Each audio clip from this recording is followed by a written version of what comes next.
Does Romans 11:26 teach that all Jews will one day be saved? This is the question we seek to answer today as we continue our verse-by-verse study of the book of Romans on walking through the Bible.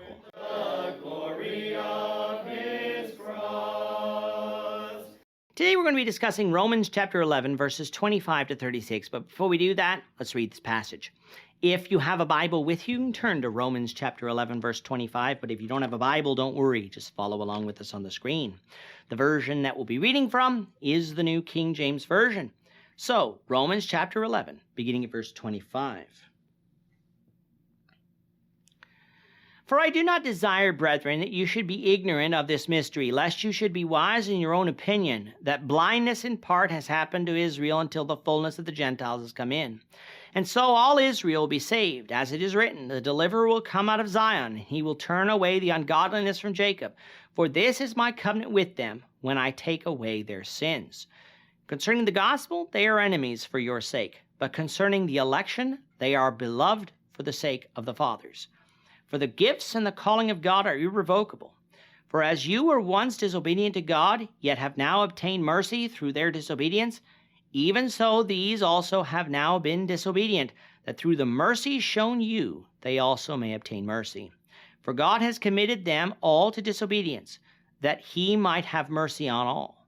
O the depth of riches, both of the wisdom and knowledge of God! How unsearchable are his judgments, and his ways past finding out. For who has known the mind of the Lord, or who has become his counselor? Or who has first given to him, and it shall be repaid to him? For of him, and through him, and to him are all things, to whom be glory forever. Amen. It is unfortunate that many of Paul's teachings have been abused and made to teach things that they do not. For instance, the Gentiles could easily read the first 10 chapters of Romans and come away with the conclusion that because God justifies based on faith in Christ apart from the works of the law of Moses, that God has rejected the Jews and accepted the Gentiles only. Nothing could be farther from the truth, for God didn't regret selecting Israel as his people through whom the Messiah would come. He desired for all of them to be saved. Before the cross, they were only saved by faithful obedience to his revealed word, which was still by grace through faith, but a faith that obeyed. After the cross, though, God had revealed his entire word, and so the Jews now had to come to faith in Christ, the fulfillment of the Old Testament. And because of this, God said that he wasn't going to save the Jews apart from Jesus, just as he wasn't going to save the Gentiles apart from Jesus.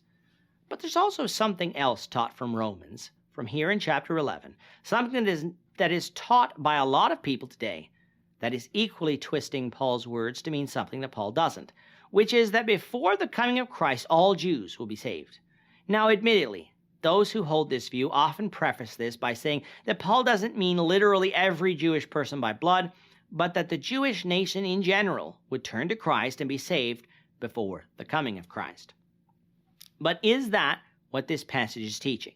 If it is, then it's something that hasn't happened yet, as most commentators would admit, because the Jewish nation as a whole still rejects Christ as the Messiah. But if it is true, it is something that goes against much of what Paul has been talking about thus far, especially as it concerns faith and election. Why has God allowed the Jews to be in a stupor and stumble over the gospel? Was it because this is necessarily how it had to be in order to graft in the Gentiles? No. For every Jew could have become a faithful Christian, while at the same time, Gentiles could have been preached to and become Christians by faith. Nothing required God to blind the Jews in order to graft in the Gentiles. This was something that God knew would happen because he knew the hearts of the Jews, but it isn't something that had to happen in order to save the Gentiles.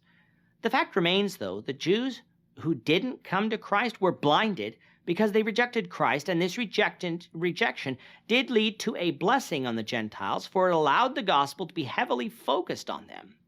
However, God didn't force the Jews into the stupor because that is the only way the Gentiles could be saved. No, he allowed Israel to remain in a stupor. He allowed them to stumble over the cross of Christ because that is what their heart desired. The question is, for how long would God allow this to continue? Well, verse 25 says that until the fullness of the Gentiles had come in.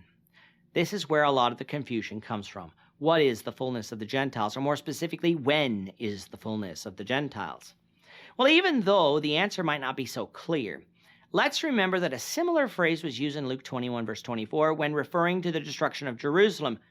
Luke said there that Jerusalem will be trampled by the Gentiles until the times of the Gentiles be fulfilled. When studying that passage, we noted that Luke was saying that Jerusalem would be trampled until the will of the Lord was completely fulfilled. Coming back to Romans 11, that is along the same lines with what Paul appears to be saying here. He is thus not referencing a specific time, but more broadly that God would allow the Jews to remain in a stupor until all of his will is fulfilled. And when would that be? Well, all of God's will be accomplished in Christ when Christ comes again to collect his saints. Now let's note once more, this isn't God forcing the Jews to be lost against their will, nor is it saying that it is impossible for any Jew today to be saved. It is saying, though, that God is allowing the Jews to stumble over the cross of Christ because of their unbelief. And as long as the Jews who reject Christ didn't want to accept the Messiah, he would allow them to remain this way. Does this understanding of verse 25 agree with the rest of Scripture? Yes, it does. For first off, there will be no signs preceding the second coming of Christ, according to Matthew 24, and the Jewish nation en masse coming to Christ would have to be seen of as a sign to denote the coming of Christ. But secondly, Paul said in Romans 10:17 that faith comes by hearing, and hearing by the word of God. If God personally blinded the Jews for a time and then personally unblinds them afterwards, then God is a respecter of persons, even if temporarily, and faith doesn't come through his word, but it is given to or taken away from people directly by God at his whim. If we ever come to a conclusion from Scripture, no matter who holds it, how many hold it, or how closely people hold it, if that conclusion contradicts other plain Scripture, we can know that our conclusion is wrong.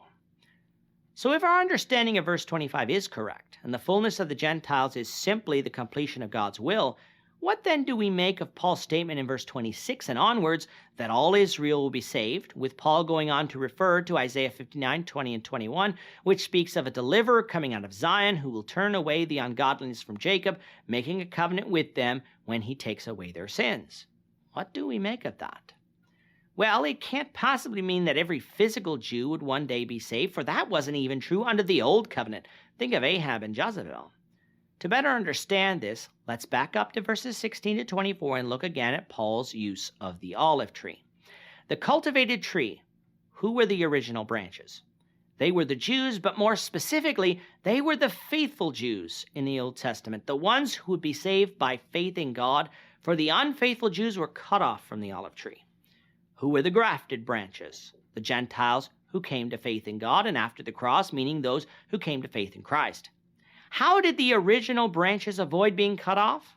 Well, in Paul's day, that meant coming to faith in Christ. Therefore, in this context, to be God's covenant people, you had to be a part of the cultivated olive tree. And if you were a part of the cultivated olive tree, you would be saved. What happens if you were unfaithful, whether under the old covenant or whether you had been grafted in? God would cut you off, and you'd be lost unless you repented, and God would graft you back in. Thus, in verse 26, when Paul speaks of all Israel being saved and the deliverer out of Zion turning away the ungodliness from Jacob, he is saying that all Israel who will be saved by that deliverer that would come out of Zion, the man Jesus Christ. All Israel that would be saved would be a part of the cultivated olive tree, not having been cut off in unbelief. It's not that every physical Israelite would be saved. It is that all Israel that would be saved by faith, which means after the cross, saved by faith in Christ.